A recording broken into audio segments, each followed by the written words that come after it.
Hello and welcome to my channel again.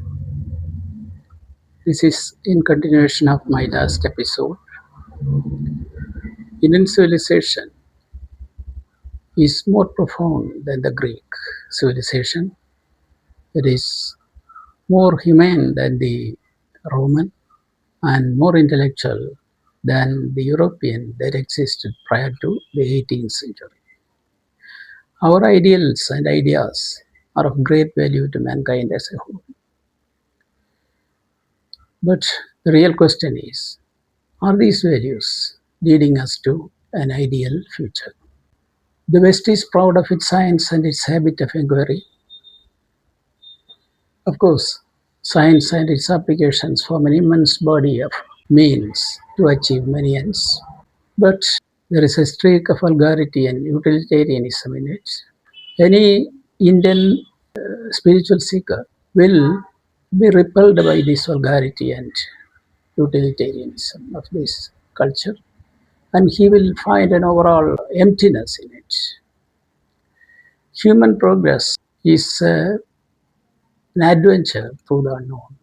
It is a succession of advances and relapses.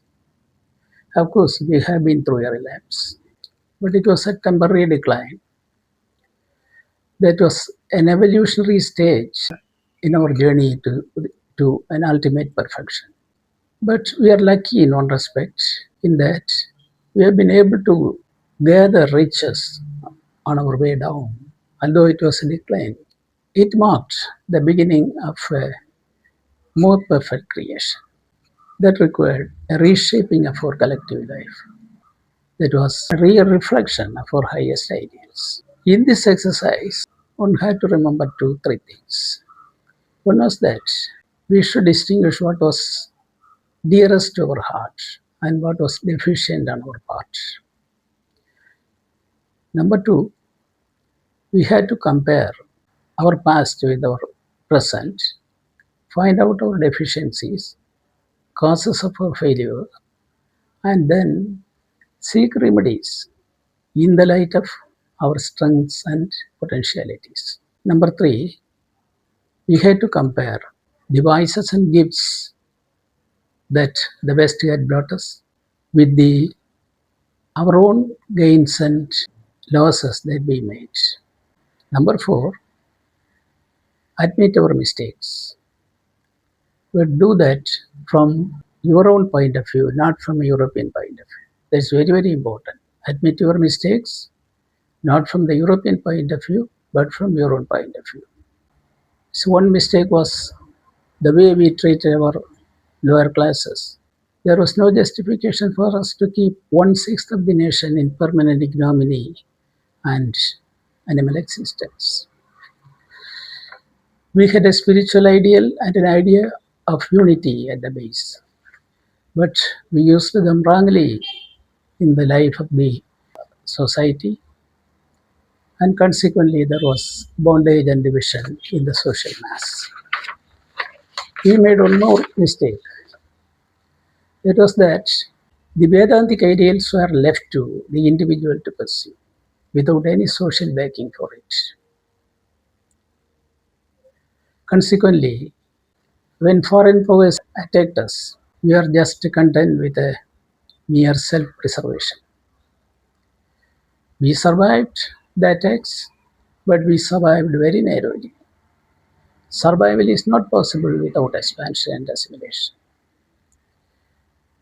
And while engaged in that process, you will find that the best of the ideas the West gives us are available already in our ancient wisdom. Civilization and barbarism are terms of relative significance. Future generations may look upon our civilization as semi-barbaric or totally barbaric. In fact, human life is 9 tons of barbarism and 1 ton of culture. So there is no point in claiming that ours is the only way or the noblest way. Don't forget the unity of the divine motive. The principle of growth for Europe was struggle, followed by a period of unstable peace, each following the other in an unending cycle. That way, it was able to grow, it was able to expand, and it was able to assimilate. But India's idea was different. It was elimination of struggle, and it achieved it through exclusion, fragmentation, and immobility. In the end, it lost the power of aggression and assimilation. It did not strive for adaptation and assimilation, which needed to be achieved through the following motives: an outward expansion of spiritual oneness and unity with the rest of mankind while maintaining our spiritual independence. Struggle must be the first step for such a unity. Europe can't strive for this unity because it just doesn't have the spirit itself. Moreover, it accommodates conflicting ideas and hence it becomes unstable.